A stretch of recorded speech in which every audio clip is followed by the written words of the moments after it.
Coucou les amis. Je crois que la pire des croyances limitantes, j'aime bien, je vous fais plein de petits shorts en ce moment pour vous en partager plein. Et je crois que la pire en fait, c'est je n'ai pas le choix. Je crois que ça, c'est un truc qu'on dit en plus souvent dans plusieurs sujets différents. Que ce soit le pro, le perso, la famille. Alors là, la famille, c'est le siège des je n'ai pas le choix, c'est la famille. Où on s'autorise pas justement de briser parfois les choses, de couper certains liens. Et puis le pro, parce qu'il y a cette histoire de hiérarchie. Et puis le couple ou l'amour, parce que là, bah, du coup, c'est passionnel. Il y a tellement de domaines. Les finances, mais oui, les finances, mais carrément. Alors là, j'ai pas le choix.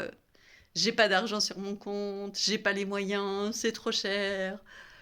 J'ai pas le choix. C'est vraiment le truc à bannir. Si je peux te donner un conseil, si tu veux retenir un truc de cette chaîne, vraiment, c'est à chaque fois que tu vas te dire ça intérieurement, tu vas le penser, tu vas dire non mais là j'ai pas le choix, je peux pas faire autrement. Tu vois, ce truc-là, je ne peux pas faire autrement. Mais ça, tu le bannis de ton vocabulaire. Parce que il faut bien comprendre qu'à chaque fois que tu penses ça, à chaque fois que tu te dis ça, c'est une affirmation que tu penses, mais que tu ancres dans ton présent. Tout ce que tu ancres dans ton présent, tu l'ancres dans ton futur. Je n'ai pas compris ça pendant des années, je ne sais pas pourquoi. Et pourtant, on me le disait, hein. J'ai vu des coachs, j'ai eu des thérapeutes, même ma coach numérologue, elle me disait tes croyances limitantes, tes croyances limitantes. Mais en fait, je ne sais pas, quand on est dedans, on ne le voit pas. Donc peut-être ça va faire le déclic à quelqu'un. Et effectivement, ça fait tout remettre en question. Parce que toute la journée, on se répète dans la tête des croyances qui nous bloquent, en fait, qui sont pas bonnes pour nous, qui nous maintiennent dans des situations, enfin, qui nous empêchent d'éclater tous les plafonds de verre, en fait. Mais si tu penses que tu n'as pas le choix dans ta vie, est-ce que tu crois qu'il va se présenter à toi des choses nouvelles, des choses bonnes pour toi, des inattendus, des surprises, des trucs géniaux? Ben non, pas du tout. Walou, zéro. Rien il va se présenter. Que des emmerdes en fait. Que des situations qui vont te prouver que tu n'as pas le choix et que tu subis. Et pour moi, on est presque là sur du karma de domination, du karma d'emprise. Quand on pense comme ça, alors bien sûr, il y a la dépression, il y a les énergies toxiques, il y a bien sûr les emprises, les addictions, tout ça, qui peuvent provoquer ça. Quand on a une mauvaise santé énergétique aussi, hein, je vous signale quand même qu'on se lave plus ou moins tous les jours.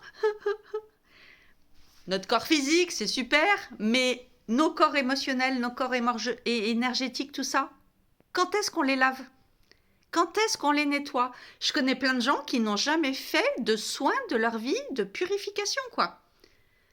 Donc, je dis ça un peu pour alerter, quoi. Enfin, je sais pas, quoi. C'est genre, tu t'es pas lavé depuis 40 ans ou 50 ans. T'as pas purifié tes corps. Enfin, ça existe maintenant, on le sait, tout ça, quand même. Il faut nettoyer, il faut se faire nettoyer quand on ne sait pas faire. Moi, je le fais faire parce que soi-même, on n'est pas toujours. Moi, je fais juste un peu la sauge, les petites choses comme ça que je peux faire. Les pierres, etc. Et aussi avec l'eau, de plus en plus. Mais je veux dire, il y a des thérapeutes qui sont spécialisés pour ça, des magnétiseurs, ou... Bon, il y a plein de sortes. Je fais juste une petite parenthèse, mais il faut se faire nettoyer. L'aura, tous les autres corps. Voilà, c'est parce qu'on chope des miasmes, on peut choper des entités, on peut choper plein de choses. On chope juste le brouillard, la négativité des gens.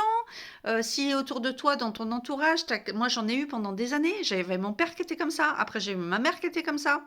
à rabâcher, rabâcher, rabâcher. Mon père était dépressif, en proie à des addictions. Ma mère, je pense qu'elle était aussi un peu dépressive en fait. Je pense que mon père l'a rendue dépressive et qu'à force, à terme, ma mère, elle rabâchait énormément. Elle avait un schéma d'attachement stressé, angoissé, comme moi. Moi, j'avais le même qu'elle.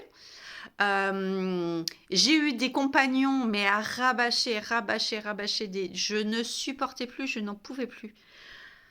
À rabâcher du négatif, à rabâcher que du négatif toute la journée, mais c'était plombant, quoi.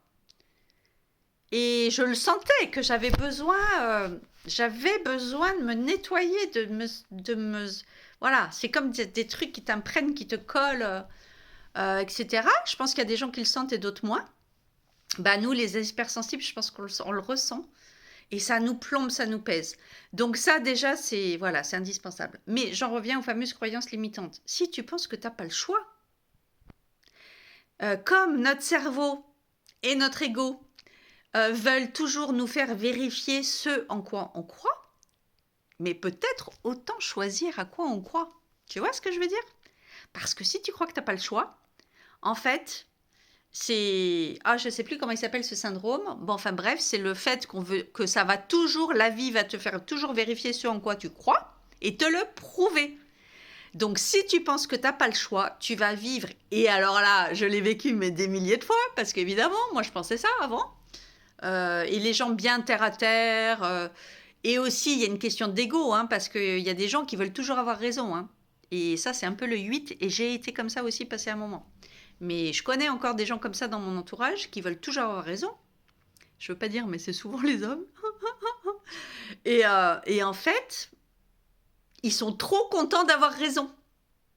Voilà, la vie leur a prouvé que ça c'était comme ça telle relation c'était ça telle histoire d'argent c'était ça, et qu'ils ont bien eu la preuve.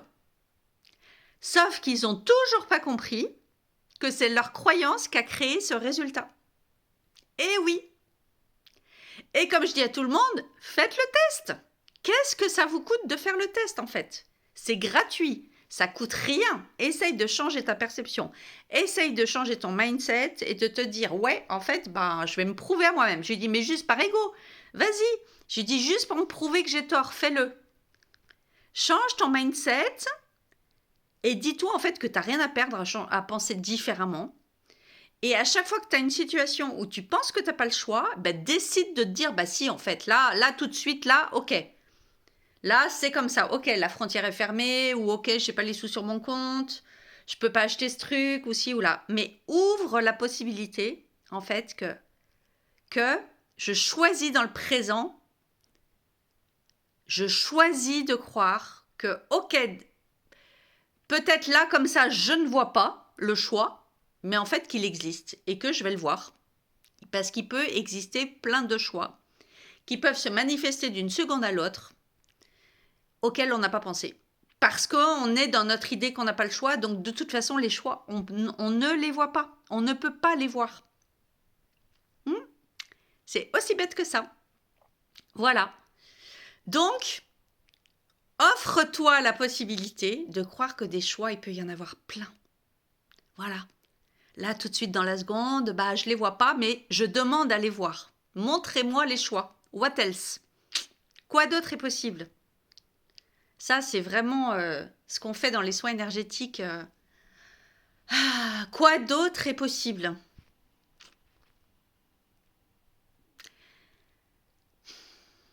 Et laisse-toi surprendre par la vie. Tu vas voir. Et moi, depuis que je fais ça, j'allais dire depuis que je joue à ça. Non, mais pour vous dire, depuis que je fais ça, j'avais intégré ça dans les soins énergétiques, mais finalement, j'en ai pas fait beaucoup de ces soins-là. Parce qu'il fallait beaucoup pratiquer, il y avait des positions, etc. etc.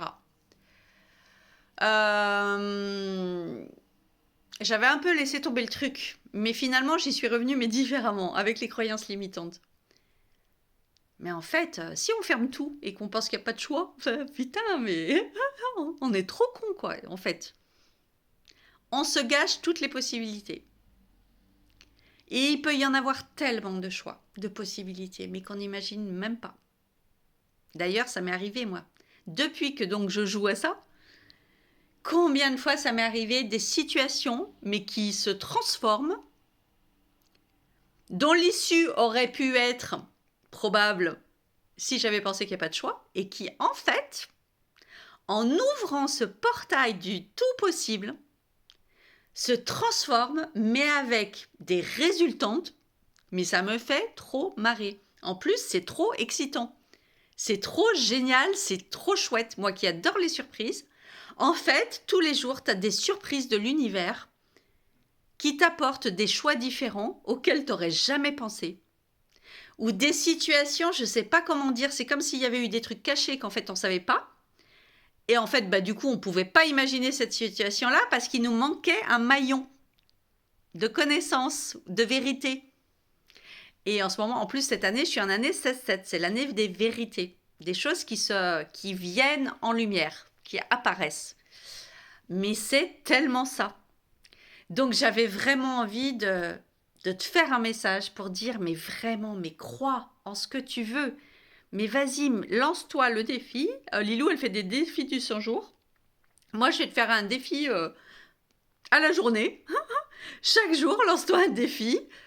Que à chaque fois que tu penses que tu n'as pas le choix, que tu n'as pas les moyens, que tu peux pas, tu te dis non, en fait, je peux. En fait, j'ai le choix. Montrez-moi le choix que j'ai. Et ça, bien sûr, il faut y croire. Hein. Par contre, il faut vraiment faut que ça vibre d'ici. Hein. Faut que ça vienne d'un truc vraiment puissant, sacré, d'une foi. Enfin, voilà, quoi. Quand tu le fais, tu as les yeux qui pétillent, quoi. Parce que vraiment, tu y crois et tu as trop hâte, quoi. C'est comme le Père Noël. Tu as trop hâte de voir les cadeaux, de savoir qu'est-ce qu'il va y avoir dans la botte du Père Noël. C'est ça, en fait. Autorise-toi. Alors oui, des fois, après, je suis d'accord, hein, ça demande à travailler le recevoir. Est-ce qu'on mérite? Est-ce qu'on pense qu'on est méritant? Parce que des fois, de visu comme ça, on peut dire, bien sûr, tout le monde mérite. Tout le monde pense qu'il mérite, mais en fait, non. Des fois, on a des sacrées blessures qui nous empêchent de recevoir. On ne se rend pas compte qu'on pense qu'on ne mérite pas. Donc, à force de voir que les trucs sont bloqués, qu'il n'y a rien qui vient, que tatati, que tatata, oui, des fois, ça demande d'aller travailler d'autres choses derrière. On est bien d'accord. Des fois, c'est pas si magique que ça. Mais disons que si tu arrives déjà à enlever ce truc de j'ai pas le choix et toutes ces croyances limitantes, moi, j'ai commencé le travail comme ça. Ça fait 2 ans. Vraiment que je m'attaque à ça. Ça change tout ton mindset. Et ça apporte une énergie dans ta vie, mais tellement différente. Ça apporte du coup des croyances que tout est possible. C'est comme si tu ouvres. Et alors en ce moment, au niveau des astres, hein, là on est en rétrograde, mais entre la pleine lune qu'il y a eu, entre l'éclipse, entre l'autre qu'on va avoir à la fin du mois, la nouvelle lune qu'on va avoir à la fin du mois, toutes les planètes en rétrograde, depuis l'alignement qu'on a eu des planètes du 28 février, là, mais vas-y, hein, justement, hein, demande l'alignement dans tout, parce que, moi, et puis je connais d'autres personnes qui vivent des choses extraordinaires en ce moment. Et on n'a pas forcément tout de suite la preuve, mais par contre aussi, nous, on sait, on a des preuves, on le sent parce que cet alignement, je ne sais pas comment expliquer, on le sent d'abord en soi en fait. On le sent en soi et comme il est en soi, on sait qu'on est en train de le matérialiser et qu'en fait, tout est en train de s'aligner, se mettre en place. Et chaque jour, c'est comme si on découvre que en fait, je ne vais pas du tout assez loin, quoi. En fait, il y a tellement d'autres plafonds de verre au-dessus. Parce qu'on commence par les petits trucs, quoi. Évidemment, on se dit pas, tiens, du jour au lendemain, je vais faire 1 million de chiffre d'affaires. Voilà, par exemple. Mais en fait, il y a tellement de choses derrière. Donc, vas-y, autorise-toi à ça. Et vraiment, prouve-toi toi-même. Lance-le toi comme un jeu d'ego. Pour te prouver si tu as raison ou si tu as tort. Mais voilà, vas-y, fais le truc, fais le test. Moi, comme je dis aux gens, vous y croyez pas, mais faites le test. Essayez. Qu'est-ce que ça coûte? Plutôt que de rester toute sa vie coincé dans un truc de ouais, je vais avoir raison, je sais que c'est comme ça, voilà, je l'ai expérimenté, j'en ai déjà eu la preuve. Bah oui, vu que tu crois ça, tu as déjà eu la preuve de ça. Voilà. Mais ça, tu l'as déjà fait. C'est comme ceux qui disent le oui, tu peux l'avoir, le non, tu l'as déjà. Tu as déjà le non. Donc qu'est-ce que tu risques? Tu risques juste d'avoir un oui. Et ben c'est exactement pareil. Va chercher le oui.